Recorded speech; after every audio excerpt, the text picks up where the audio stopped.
Boa tarde, meu nome é Gabriel Dias Godinho e eu vou apresentar um trabalho sobre transporte de sólidos da disciplina Operações Unitárias da UFMG.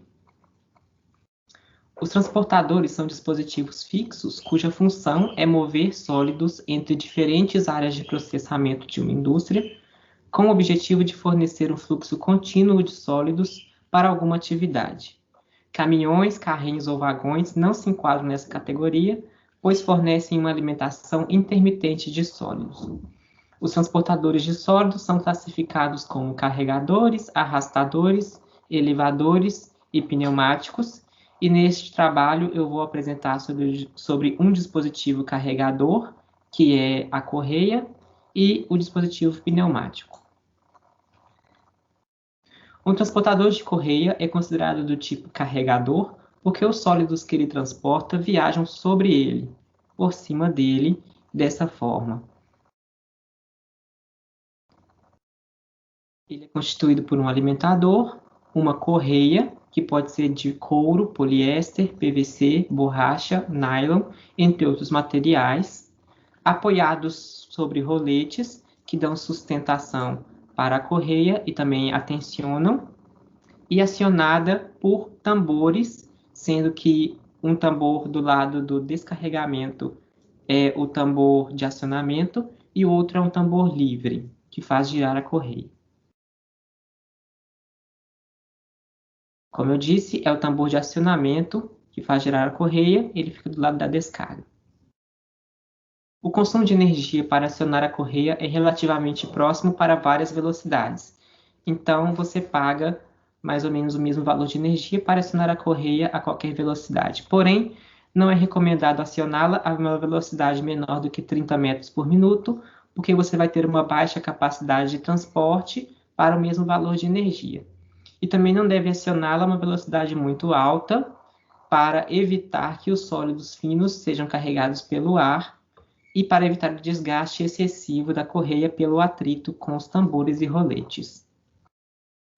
Um transportador de correia é eficaz para movimentar sólidos pesados a longas distâncias, sendo ideal para minas de minério a céu aberto, devido à grande extensão dessas minas, e devido às distâncias entre o local de extração de minério e o local onde ele será processado. E essa aqui é uma imagem de um transportador de correia da mina de Vargem Grande, que fica em Nova Lima, Minas Gerais, da mineradora Vale. Ele tem 9.600 metros e é considerado o maior transportador de correia da América do Sul. Na indústria de mineração, um transportador de correia, portanto, pode ser usado para transportar minérios entre o pátio da mina e silos, transportar minérios descarregados por trens ou carretas para locais de armazenamento, transportar minérios para carregar veículos como navios ou vagões e alimentar usinas de beneficiamento do minério, onde o minério vai ser transformado em metal puro. Agora vamos ver um vídeo de uma correia em funcionamento na China. Você pode ver a correia, o minério por cima dela e os roletes que dão sustentação para a correia. Essa é uma imagem de um transportador de correia numa mineração em Itatiaia-Sul, Minas Gerais, formando uma pilha no pátio da mina. E também de um transportador de correia, ele é coberto por um telhado no porto de Tubarão, no Espírito Santo. Este é um transportador de correia usado para carregar navios com minério. Como você pode ver, aqui tem um transportador de correia que vai levar para estes carregadores de navio, que também tem correias nele. E aqui uma imagem mais perto do minério sendo descarregado no porão do navio. Uma vantagem do transportador de correia é que ele pode ser usado a curta e longas distâncias e tem capacidade de transporte elevada. A desvantagem é que é necessário instalar um novo transportador a cada curva no trajeto, porque a correia não faz curvas muito fechadas. Então, se você tiver uma mudança brusca no trajeto, você precisa de instalar uma nova correia para fazer essa mudança de direção. Os sólidos leves podem ser arrastados pelo ar, e o transporte vertical é limitado pelo ângulo máximo de transporte do sólido. Agora sobre o transportador pneumático. Um transportador pneumático recebe essa classificação porque seu funcionamento depende da energia de um gás comprimido ou em trânsito. Nesse transportador, os sólidos são carregados pelo fluxo de gás em movimento, que pode ser ar atmosférico ou um gás inerte. Ele é constituído por um duto, por onde escoam os sólidos, e por um ventilador ou compressor que criará o fluxo de gás. Quando os sólidos não passam pelo ventilador, o transportador pneumático é considerado do tipo indireto. Quando os sólidos passam pelo ventilador, o transportador é considerado do tipo direto. E nesse caso, é importante escolher bem o seu sólido para que o sólido não seja danificado pelas pás do ventilador e nem o sólido danifique as pás do ventilador. E aqui uma representação do sólido passando pelo ventilador num transportador direto. O transportador pneumático também pode ser classificado quanto à fase na qual o seu sólido é transportado. No transportador pneumático de fase densa, o sólido preenche totalmente a seção do duto e é empurrado pelo ar bombeado por um compressor de ar. Aí você vai ter uma pressão maior do que a pressão atmosférica. Está representado aqui nesse diagrama uma porção de sólido vermelho sendo empurrado pelo ar. Num transportador pneumático em fase diluída, você vai ter que o sólido vai ser carregado pelo fluxo de ar à pressão ambiente, e neste caso você vai ter uma maior quantidade de ar em relação à quantidade de sólido, e os sólidos são carregados em suspensão. Aqui uma representação dos dois tipos, aqui a fase densa, na qual você tem uma grande porção de sólido que é empurrada por uma pressão de ar. E aqui a fase diluída, na qual você tem uma pequena quantidade de sólido que é carregada em suspensão por um ar que é soprado. Na fase diluída, você tem, como eu disse, um grande volume de ar em relação ao volume de sólidos. É demandada maior potência e o duto de transporte é mais desgastado porque as partículas viajam a uma maior velocidade. As partículas propriamente também podem ser fragmentadas durante o transporte, portanto é necessário escolher um sólido conveniente com este modelo de transporte. Geralmente ele é utilizado quando o sólido ainda não foi processado ou quando o sólido não está totalmente refinado. Por exemplo, no caso de um açúcar que ainda vai ser refinado, porque aí não tem problema que o açúcar seja fragmentado, porque ele naturalmente será fragmentado no final do processo para fazer o açúcar refinado.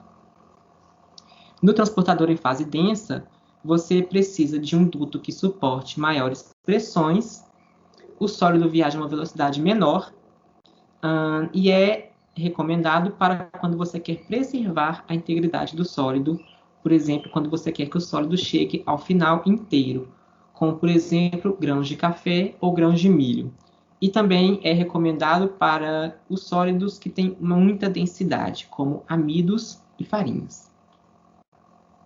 A velocidade de transporte num transportador em fase densa fica entre 5 e 25 metros por segundo e pressões variam entre 4 atmosferas e 7 atmosferas. Num transportador em fase diluída, a velocidade de transporte varia entre 10 a 20 metros por segundo e a pressão é 1 atm. Também pode-se estabelecer uma pressão menor do que a pressão ambiente no duto, e neste caso o sólido é aspirado ao invés de ser empurrado ou carregado. É como um funcionamento de um aspirador de pó. E este método é muito utilizado para a descarga de caminhões ou vagões que chegam com sólidos para a linha de produção.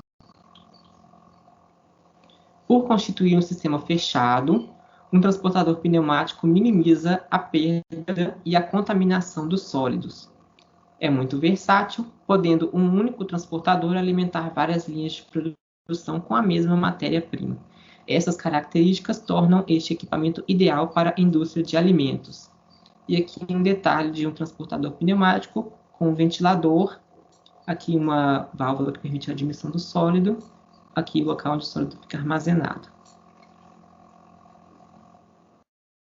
Na indústria de alimentos, portanto, um transportador pneumático pode ser utilizado para descarregar caminhões com matéria-prima, ensacar os alimentos ou transportar o sólido ao longo de toda a linha de produção. Vamos ver um modelo agora de um transportador em fase densa. O seu sólido é carregado nesta câmara de pressurização, uma válvula se fecha e um compressor de ar vai bombear ar que vai empurrar o sólido ao longo do seu duto até chegar aqui ao local onde ele é descarregado, onde o sólido é descarregado. E agora um modelo de um transportador pneumático em fase diluída. O sólido é carregado ao alimentador utilizando um saco, que na indústria é chamado de bag. Nós vamos ver que este alimentador possui uma válvula rotativa de alimentação. Aqui o ar é admitido, passa pelo ventilador,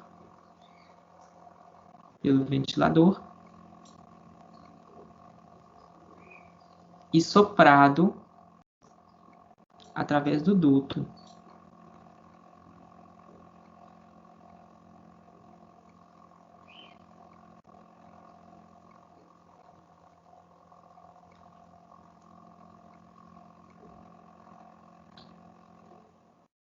E agora o modelo de transportador pneumático em fase diluída real. Você vê o sólido viajando.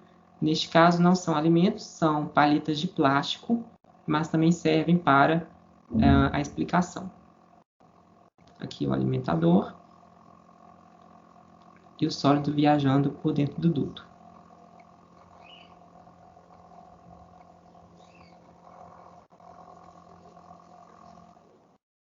As vantagens de um transportador pneumático. Evita a contaminação do sólido por ser um sistema fechado, possui poucas partes móveis, diminuindo manutenções e a ocorrência de acidentes de trabalho. A perda de sólidos leves é mínima porque o sistema é fechado. Uma desvantagem é que é necessária muita potência para acionar os ventiladores ou compressores e possui capacidade limitada devido ao tamanho da seção do seu tubo de transporte. Essas são as referências. Obrigado por assistir. Boa tarde.